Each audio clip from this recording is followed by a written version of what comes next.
Hello students, आज 8th class में science का टॉपिक है फोर्स एंड प्रेशर, जो कि काफ़ी इम्पोर्टेंट टॉपिक है। इसके बारे में हमें डिस्कस करना है what is force, what is pressure. तो सबसे पहले हम इसके इंट्रोडक्शन को देखते हैं। What is introduction? तो पहला पॉइंट आता है force. Second point, force are due to an interaction, effects of force, types of forces, pressure and its application in daily life, pressure exerted by liquid and gases, atmospheric pressure। तो सबसे पहले मैं force के बारे में discuss करती हूँ। What is force, यानी फोर्स क्या है। अगर हम इसे हिंदी भाषा में समझे तो फोर्स का हिंदी में अर्थ होता है बल। यानी जब हम किसी ऑब्जेक्ट पर फोर्स लगाते हैं तो उसकी हम पोजीशन, उसकी स्टेट को हम चेंज कर सकते हैं, उसे हम फोर्स कहते हैं। यानी सीधे सीधे शब्दों में किसी को धक्का देना या किसी को खींचना फोर्स कहलाता है।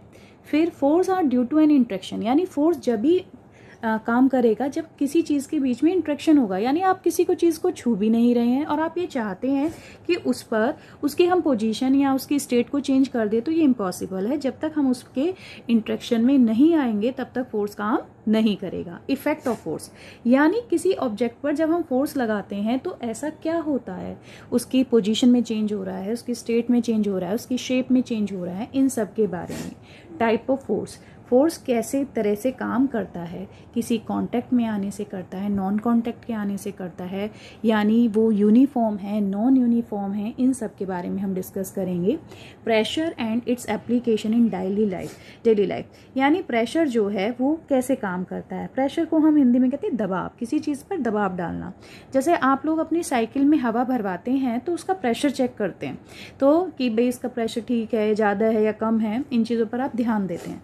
Pressure exerted by liquid and gases, यानी प्रेशर जो है वो लिक्विड मीडियम में और गैसेस मीडियम में काम करता है या नहीं करता है, उसके बारे में। एटमॉस्फेरिक प्रेशर, यानी जिस एटमॉस्फेयर में हम रहते हैं उसके अकॉर्डिंग क्या हमारे ऊपर कोई दबाव पड़ता है, इसे भी हमें समझना होगा।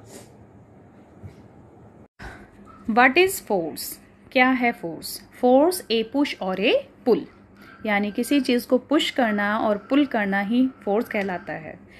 Actions like picking, opening, shutting, kicking, hitting, lifting, pushing, pulling are often used to describe certain task, यानी इस तरह के कुछ टास्क हैं जो आप अपनी डेली लाइफ में करते हैं और इनके बारे में अगर आप ध्यानपूर्वक सोचें तो ये जितने भी एक्शंस हैं ये फोर्स से रिलेटेड हैं। Each of these action usually result in some kind of change in the motion of an object, यानी जब इस तरह के फोर्स अप्लाई किए जाते हैं किसी ऑब्जेक्ट पर तो उसकी पोजीशन में चेंज या उसके मोशन में चेंज आता है। जैसे पिकिंग है, हम किसी चीज़ को पिक कर रहे हैं तो हम उसे पकड़ रहे हैं। ओपनिंग है, यानी जैसे डोर है उसको ओपन करना। शटिंग है, बंद करना। किकिंग है, किसी को हिट करना, किक करना। लिफ्ट, चीज़ को उठाना। पुशिंग, पुलिंग, धक्का देना और उसको खींचना। ये सब जितने भी एक्शंस थे फोर्स से रिलेटेड हैं और ये आप अपनी डेली लाइफ में करते हैं। Pushes and pulls are forces. The direction of an object which an object is pushed or pull is called the direction of the force.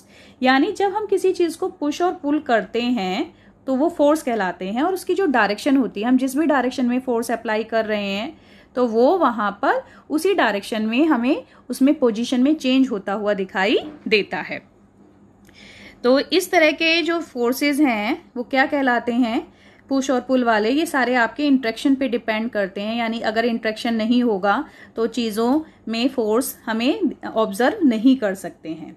आगे बढ़ते हैं बेटा। स्टूडेंट, हम फोर्स के बारे में एक्टिविटी के माध्यम से समझते हैं कि यहाँ पर आपको एक टेबल दिखाई दे रही है बेटा, उस टेबल के अकॉर्डिंग हम जो फोर्स है उसके बारे में अच्छे से और समझते हैं। Give some example of familiar situation involving motion of object. You can add more such situations और replace those given here. Try to identify action involved in each case as a push and or a pull and record your observation. One example has been given to help you.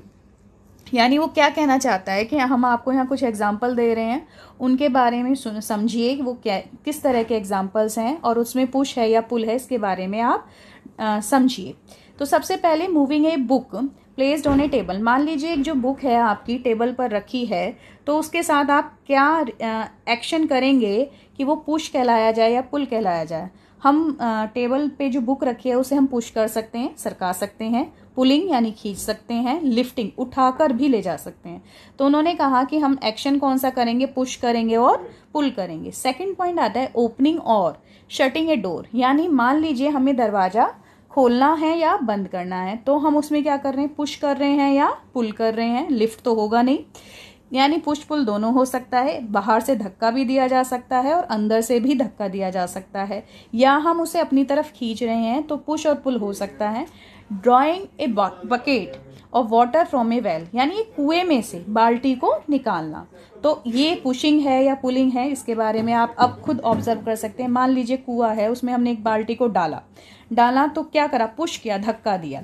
Pulling, जब वो बाल्टी पानी तक पहुंची और उसने फिर वहां से पानी को हम निकाल रहे हैं, बाल्टी भरी हुई पानी से जो बाल्टी है उसे निकाल रहे हैं, तो हम क्या कर रहे हैं, पुल कर रहे हैं, खींच रहे हैं। ए football player taking a penalty kick, यानी फुटबॉल आप देखते ही होंगे, जब फुटबॉल प्लेयर खेलते हैं तो उन्हें पेनल्टी कॉर्नर मिलता है।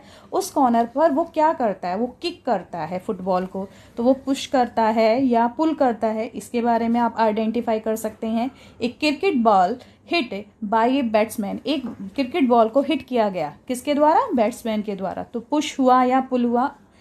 तो आप ये भी आइडेंटिफाई कर सकते हैं पुशिंग है या पुलिंग है, यानी जब हमने, एक तो हुआ फेंकना और दूसरा बैट्समैन जब उसे हिट कर रहा है तो उसे धक्का दे रहा है, पुश कर रहा है, आगे की तरफ फॉरवर्ड कर रहा है।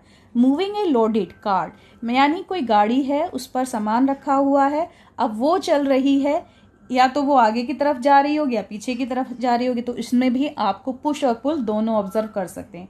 ओपनिंग ए ड्रॉअर, यानी एक ड्रॉअर को आप खोल रहे हैं, ठीक है, तो आपने उसे खींचा, ठीक है, और अगर इसी ड्रॉअर को आप बंद करेंगे तो क्या करेंगे, धक्का दे देंगे, यानी पुश कर देंगे, यानी पुशिंग और पुलिंग इसमें भी ऑब्जर्व है। ओपनिंग में क्या हुआ, आपने उसे पुल करा, खींचा, ठीक है। इसी तरह आपको ये ऑब्जर्व करना है कि किस एक्टिविटी में पुश हो रहा है, पुल हो रहा है, जिससे कि आप एक्शन समझ सकें कि ये जो फोर्स है वो एक्चुअली में पुश और पुल ही होता है। स्टूडेंट, जैसा कि हम जानते हैं जब हमने इंट्रोडक्शन स्टार्ट किया था कि फोर्स के लिए इंट्रैक्शन बहुत ज़रूरी है। अगर इंट्रैक्शन नहीं होगा तो ऑब्जेक्ट में हम जो पोजीशन की चेंज है वो हम कुछ ऑब्जर्व नहीं कर सकते। तो यहाँ पर आपको दो डायग्राम दिख रहे हैं, उससे पहले कुछ लिखा है उसके बारे में पढ़ती हूँ। Suppose a man is standing behind a stationary car, will the car move due to his presence, यानी एक व्यक्ति जो कार के पीछे खड़ा है, क्या उसकी प्रेजेंस की वजह से क्या कार की पोजीशन में कोई भी मोशन हमें दिखाई दे सकता है, तो आंसर आएगा नो, यानी जब तक वो उसे टच नहीं करेगा, या कुछ अगर गाड़ी खराब है और उसके पीछे हम 10 लोग भी खड़े हैं, क्या गाड़ी हिल जाएगी, नहीं हिलेगी। Suppose the man now began to push the car, that is, अगर वो उस कार को धक्का लगाने लगे तो कार की पोजीशन में चेंज आएगा। He applies a force on it, the car में began to move in the direction of the applied force, और कार उसी डायरेक्शन में मूव करने लगेगी जिस डायरेक्शन में हम फोर्स लगा रहे हैं, यानी हम आगे की तरफ फोर्स लगा रहे हैं तो आगे की तरफ फोर्स लगना स्टार्ट हो जाएगा। Note that the man has to push the car to make it move, यानी मनुष्य के द्वारा कार पर जब फोर्स लगाया गया तभी कार में मूवमेंट दिखाई दिया, यानी फोर्स क्या है, इंट्रैक्शन, ड्यू टू इंट्रैक्शन। अगर ऑब्जेक्ट के बीच में इंट्रैक्शंस नहीं होंगे तो मोशंस नहीं होंगे, फोर्स अप्लाई नहीं होगा, फोर्स दिखाई भी नहीं देगा, ठीक है।